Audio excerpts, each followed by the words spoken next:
Nosotros, Santos Francisco y Domingo.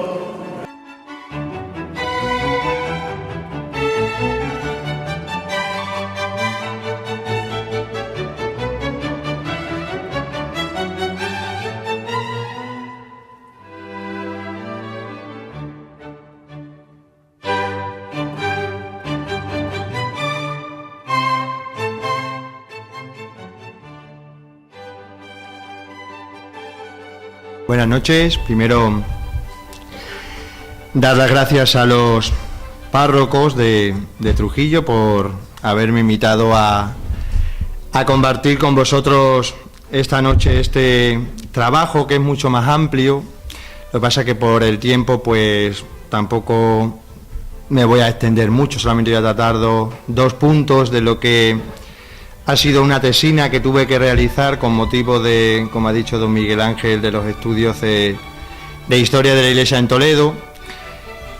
Y todo comenzó porque, como también ha dicho él, yo he sido párroco de Garciaz. Y una tarde, habiendo oído que había en Garciaz una ermita que estaba en ruinas, me decidí por ir a verla y la verdad es que me llevé una sorpresa, ¿no? No me imaginaba que me iba a encontrar lo que luego vi en aquel paraje casi olvidado, ¿no? Esa ermita, que ahora actualmente es mitad establo, ¿no?, era una ermita visigoda, es decir, una ermita muy antigua, y ahí empezó la duda o la, digamos, interrogación del por qué estaba allí aquella ermita, ¿no? Si todos hemos estudiado normalmente, bueno, pues que en tiempos de los visigodos por esta zona no suele haber muchos monumentos, ¿no?, salvo la ermita de Alcuesca, Santa Lucía del Trampal, ¿no?, que últimamente, a finales del siglo pasado, digamos que fue puesta más en relieve, ¿no?, pero casi todos los monumentos visigodos se encuentran situados al norte de la península, ¿no?, del Duero para arriba, ¿no? Entonces, ¿qué hacía allí aquella ermita en Garciaz, de la que nunca pues, has oído hablar, ni salía tampoco en los libros, ni nada de eso, ¿no? Entonces ese fue el motivo de querer investigar, de querer indagar por qué su existencia y si era, digamos, algo aislado o se trataba de algo más importante, ¿no? Y ahí empezó todo. Cuando uno empieza a investigar, ¿no?, se da cuenta que Extremadura, nuestra región, nuestra provincia, Cáceres, es más importante de lo que parece y hay muchas más cosas de las que nos creemos, ¿no?, y que quizás a lo mejor pues no tenemos en cuenta o no valoramos, ¿no?, y tenemos tanta historia, por así decirlo, como cualquiera de las otras regiones o como cualquiera de las otras provincias, ¿no?, incluso más, ¿no?, porque nos podemos jactar de decir que somos cristianos, ya que con este acto se clausura el año de la fe.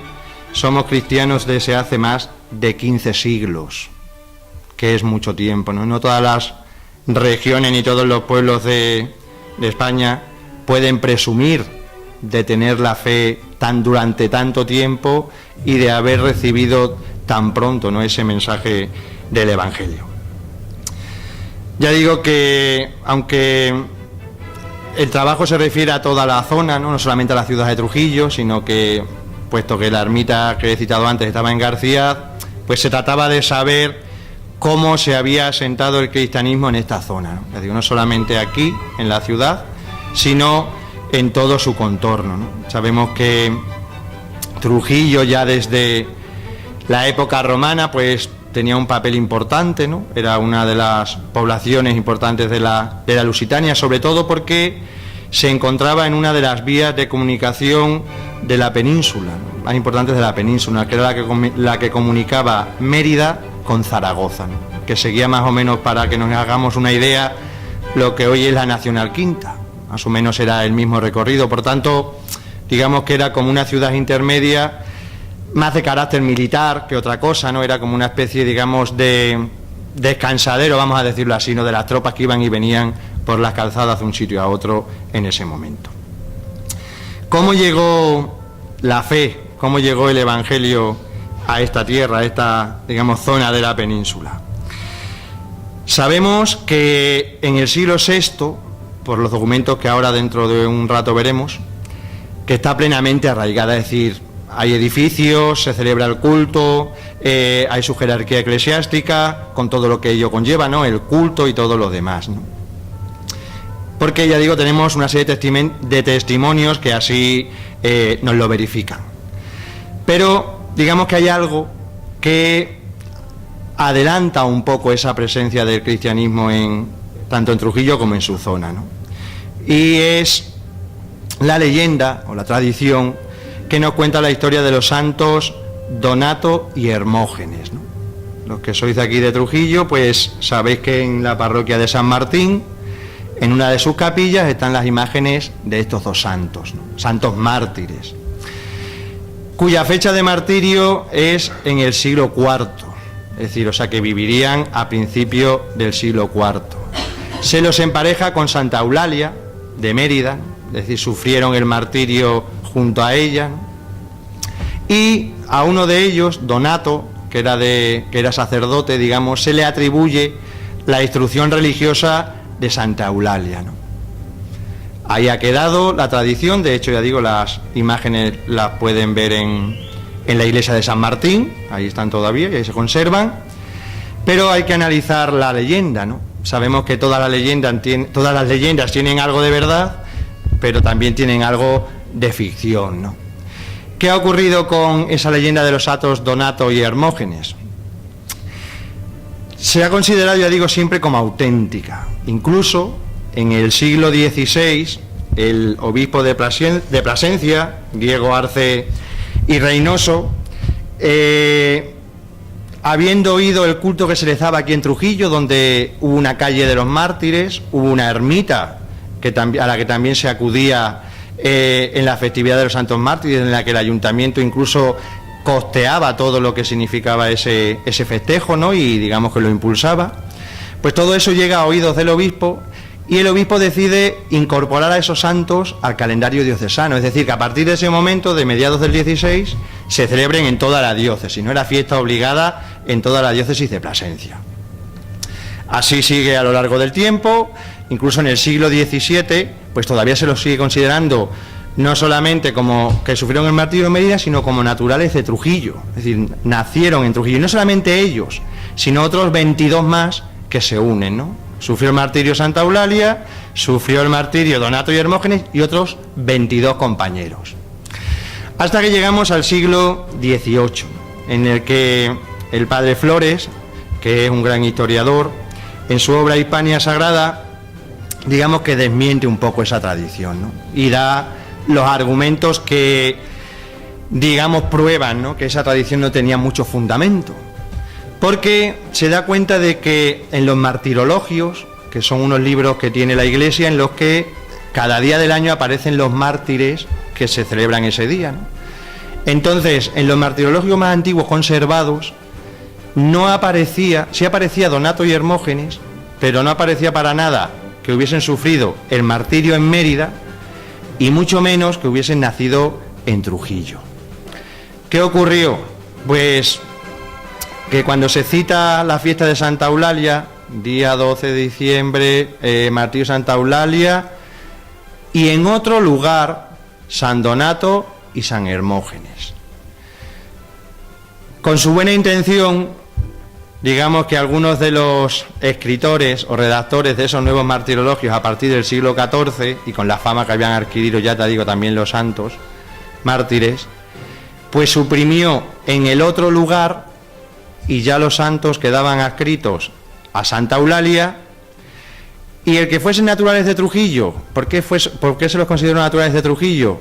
Pues pensemos que cuando se empiezan a crear las ciudades, a reconquistar las ciudades después de la invasión musulmana, ¿no?, pues el tener mártires era un signo de prestigio, ¿no? Todas las ciudades tenían mártires, todas las ciudades importantes, Córdoba, Sevilla, todas las demás, ¿no? Trujillo no tenía. Entonces, digamos que a alguien pues se le ocurrió de escoger a esos dos santos, Donato y Hermógenes, y atribuirles que habían nacido aquí. Y así, bueno, pues se fue, digamos, expandiendo la leyenda, y ya digo, tanto que incluso se llegó a celebrar como una fiesta diocesana, ¿no? El padre Enrique Flores pone hasta la fecha exacta, ¿no?, 1431, que es cuando Juan II otorga el título de ciudad a Trujillo. Entonces, claro, una ciudad recién creada con esa base cristiana y todo lo demás, ¿cómo no iba a tener unos mártires, no? Si se sabía que en la época romana había existido Trujillo, ¿no? Pues por eso los pusieron y desde entonces, ya digo, se celebró su culto tanto aquí en Trujillo como en Mérida, ¿no? En Mérida, digamos que la finalidad no fue otra que la de ensalzar a Santa Eulalia, ¿no? Santa Eulalia no tenía problemas en cuanto a su existencia ni su martirio, ¿no? De hecho se conservan las actas, pero una forma de engrandecer el martirio de la santa era poner que junto a ella habían muerto otros 24 más, ¿no? No era ella sola, ¿no? Entonces fue lo que les llevó, ya digo, también a suprimir, como he dicho, ese término de antes en latín. En latín es aliquo. Allí don Florian, que sabe más latín que yo, lo puede decir, ¿no? En otro lugar, ¿no? Suprimieron esa expresión y ya quedaron, ya digo, como siempre, adscritos a la ciudad de Trujillo. Paso a los testimonios que me refería antes, que ya sí nos dicen claramente que tanto aquí en la ciudad como en la zona, en la comarca, existía ya el cristianismo plenamente arraigado y plenamente estructurado, ¿no? ¿Cuáles son los testimonios que nos indican eso? Pues fundamentalmente son tres. Primero, la toponimia, es decir, el nombre de los lugares. Segundo, la arqueología, que es el más importante, ¿no? Porque los restos nos indican, ¿no?, lo que fue en otro tiempo ese edificio que se conserva o la parte de ese edificio que se conservan. Y por último, las fuentes documentales, ¿no? Son más escasas porque, todos lo entendemos, ¿no? Conservar un escrito o un libro desde el siglo VI hasta el siglo XX o siglo XXI, pues no todos han llegado a nuestra época, ¿no? Pero sí tenemos dos muy importantes, ¿no?, que nos permiten, ya digo, testimoniar esa presencia religiosa, ¿no? Y sobre todo, no solamente testimoniar la presencia religiosa, sino de dónde procedió el cristianismo que adoptaron los habitantes de Trujillo y de su tierra, ¿no? Cuál era, digamos, el centro de influencia y de dónde procedía todo lo que aquí se vivía, se celebraba y todo lo que conllevaba consigo la vivencia de la fe. En cuanto a la toponimia, si nos cogemos un mapa, sobre todo de estos topográficos, ¿no?, que conocemos todos, de Mérida y alrededores, nos daremos cuenta que en muchos lugares, parajes, aislados, hay un término que aparece con frecuencia, ¿no?, que es Santa Olalla, que nos está haciendo referencia a Santa Eulalia, ¿no? De hecho, sabemos, eso lo conocemos todos, yendo para Sevilla cuando íbamos antes, ya no se pasa, ¿no? Pero la ruta de la Plata hacia abajo, el pueblo donde nos parábamos a comer los churros, ¿no?, siempre que íbamos de excursión, era Santa Eulalia del Calá, el primer pueblo de Huelva. Es decir, está haciendo referencia a que ese Santa Olalla es un nombre procedente de la misma santa que se veneraba en Mérida. Y de hecho, ya digo, ese es el que todos conocemos, pero hay muchos más lugares, fincas, descampados, que llevan ese nombre, ¿no? Santa Olalla o Santa Eulalia, ¿no? Como indicándonos que el lugar de donde parte, digamos, el nombre que actualmente tienen es de la misma ciudad de Mérida. Luego ya aquí, más cerca de nosotros, hay otro nombre que también se repite mucho, que son Erguijuelas y Erguijuela. 14 kilómetros de aquí tenemos una, ¿no? Y esta concretamente es la que más, digamos, nos indica cómo la toponimia nos puede ayudar a descubrir cómo se ha ido manteniendo el nombre a lo largo de los siglos, ¿no? Erguijuela, fonéticamente, procede de la palabra latina ecclesiola, que significaba iglesia pequeña. De hecho, ha cambiado muy poco. En la Edad Media, en el siglo XI, conservamos los libros de cacería de Alfonso XI, y en ellos se cita cuando venían a cazar, ¿no?, donde ponían los voceros para que espantasen a los animales, para luego ellos cazarlos, ¿no? Va citando los montes que hay por aquí, por la zona, y dice textualmente en el libro: y el monte de Irguijuela es muy bueno para el puerco en invierno. Es decir, que en el siglo XI todavía el lugar se sigue llamando como se había llamado al principio, ¿no?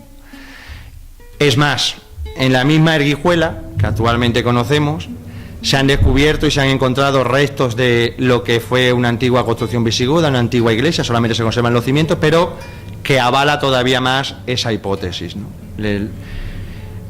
la primitiva iglesia, donde se ha ido, digamos, donde ha ido evolucionando la población y siempre se ha mantenido el nombre hasta llegar a hoy en día, donde sigue manteniendo ese nombre, aunque con, ya digo, con esa variación fonética. Eso nos demuestra, pues, que concretamente en esa zona hubo presencia religiosa, hubo presencia del cristianismo y hubo presencia del culto, porque la existencia de la iglesia, del templo, del edificio, digamos que implicaba eso, ¿no? Que ahí ya se celebraba el culto en ese siglo VI, porque es de cuando ha sido datado el edificio conservado, ¿no? Los restos del edificio conservados. Y luego, por último, tenemos también muchas advocaciones de santos que se repiten, ¿no? Que estaban en la ciudad de Mérida y que por su influencia, digamos, se expandieron al resto del territorio, ¿no? Tenemos, por ejemplo, ya hemos dicho Santa Eulalia antes, que es la más conocida, pero también sabemos que en Mérida hubo mucha devoción a San Fabián y San Sebastián.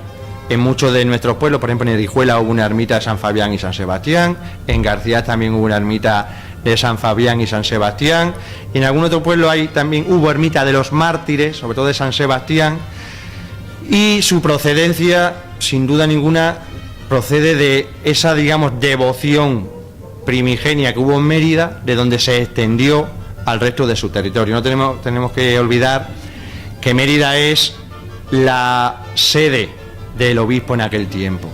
Plasencia no existía, no se sabía todavía cuándo iba a existir, entonces esta zona dependía jurídicamente del arzobispado, porque era arzobispo, no era obispado, del arzobispado de Mérida.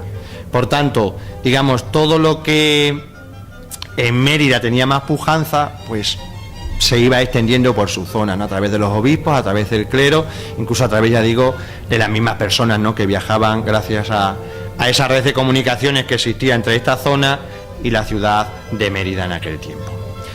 Eso en cuanto a la toponimia. En cuanto a la arqueología, que ya digo es la que nos da más evidencias o más testimonios de esa presencia de cristianos en el siglo VI, en siglos finales del V, principios del VI.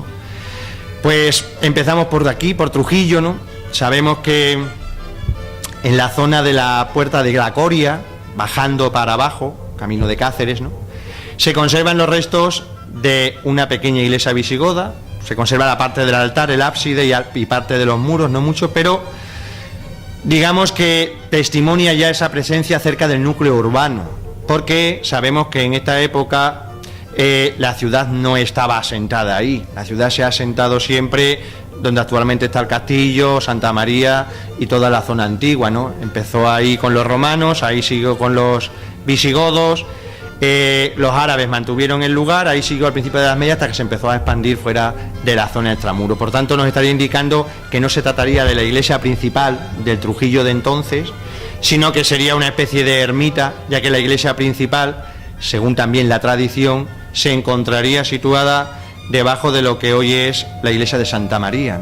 Digamos que se fue superponiendo las distintas etapas, ¿no? Existía la iglesia visigoda, con la invasión musulmana destruyeron la iglesia, hicieron la mezquita, y una vez reconquistada la ciudad, pues los cristianos volvieron a hacer la iglesia donde primitivamente había estado, ¿no? Es decir, se había conservado, digamos, el lugar de culto desde el principio. Esa sería, digamos, la iglesia principal de la ciudad. Lo otro sería pues una ermita, no sabemos más ni cuándo ni a quién estaba dedicada ni nada más, simplemente que está datada en ese siglo, en el siglo VI, y que bueno, pues que ya nos indica que la presencia de dos edificios de culto significa que bueno, tampoco era, digamos, un núcleo de población pequeño, ¿no? Si tenía ya dos edificios para el culto o quizás más, significaba que había cierta población y tenía cierta entidad, ¿no?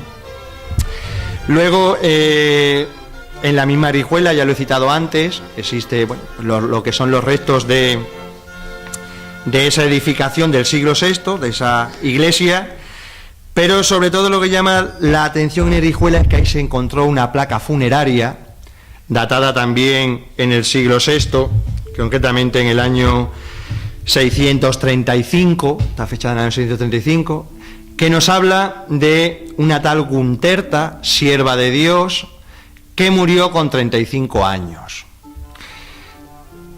Además de eso, la placa cuenta con un crismón, es decir, el nombre de Cristo abreviado, una X y una P, que nos está indicando que se trataba pues de una sepultura cristiana, ¿no? Aparte del año y todo lo demás, ¿no?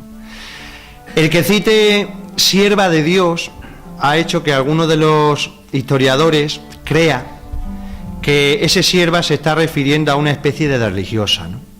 Y que por tanto esa iglesia conservada en Erguijuela tendría algo que ver con la vida religiosa, ¿no? Que ya estaba plenamente implantada, ¿no? Sabemos por el concilio de Elvira, Granada, celebrado a finales del siglo IV, que ya existía la vida religiosa, tanto masculina como femenina, los votos y todo lo demás, ¿no? Entonces no es muy descabellado pensar que esa ermita o esa iglesia pequeña de Erguijuela fuese un pequeño monasterio en el que, bueno, pues una de sus religiosas sería esta tal Guntoerta que nos cita la inscripción, ¿no? En Hibernando, donde también se han descubierto los restos de una basílica, ya no estamos hablando de iglesia, sino de basílica, es decir, que ya tenía cierta importancia, no en tamaño, porque los edificios de la época visigoda no eran muy grandes de tamaño, pero sí por por el título que tenía de basílica, ¿no? Y lo llamativo de Hibernando es que no solamente también se han descubierto los restos y sepulturas alrededor de la iglesia, sino que se conserva la placa de la dedicación. Es decir, cuando se consagra o cuando se inaugura, para entendernos, la iglesia, pues se hace una placa conmemorativa y esa placa apareció en la excavación, ¿no? Y nos dice la fecha, 15 de mayo, el obispo que lo hizo, Oroncio, que fue obispo de Mérida de esta época, y a quien estaba consagrada la basílica, Santa María. Es decir, que nos da la prueba evidente, ¿no?, de que en ese tiempo pues no solamente estaba ya, asentado plenamente el cristianismo, sino que estaría de tiempo antes, ¿no? Porque la iglesia, que es lo último que se construye. Primero se forma la comunidad, ¿no? La comunidad necesita un lugar para reunirse, un lugar para celebrar el culto, que en aquel tiempo no se construía como hoy, ¿no?, que lo hacemos más rápido, no sé si que tardaba unos años en construir una iglesia. Entonces nos está remontando la presencia del cristianismo y la presencia del culto en la zona a mucho antes del siglo VI, ¿no? También en Plasenzuela, aunque no se conserva, se descubrieron restos de esta época, de la época visigoda del siglo VI. Lo cita Clodoaldo Naranjo, ¿no?, un sacerdote de la Cumbre, párroco de la Cumbre, el cual yo creo que está un poquito olvidado, ¿no? Hago un paréntesis, ¿no?, porque fue, creo que el que más ha aportado a la historia de Trujillo y el primero que lo hizo, ¿no?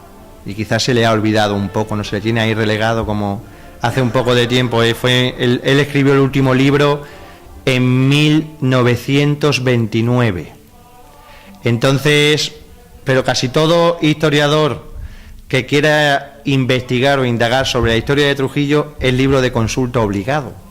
Y quizás a lo mejor no se le ha dado la valía que merece, ¿no? Porque que dedicó mucho tiempo a investigar y a buscar en archivos, y todo historiador que se precie le tiene que citar a la fuerza, porque, y más, está claro que le defienda yo porque fue sacerdote, ¿no? Es decir, que dedicó gran parte de su vida al estudio de la historia y a querer descubrir, ¿no?, el por qué lo que conservamos hoy y el por qué la historia tal y como hoy la conocemos. Hay más ejemplos, ¿no? Zona de Campo Lugar, también se han encontrado restos. Santa Cruz, si vamos a Santa Cruz, que solemos ir a veces, no a Santa Rita, pues en el altar mayor, una de las columnas es también visigoda, es decir, la dio el antiguo párroco, don Juan José Pastor, supo colocarla en el lugar original porque era la pilastra de un altar, es decir, y él la colocó como pilastra del altar actual, aunque tiene otras dos, pero la colocó para la función que había sido creada, y también nos demuestra que pues allí había culto, había población y había cristianismo, ¿no?, en el siglo VI.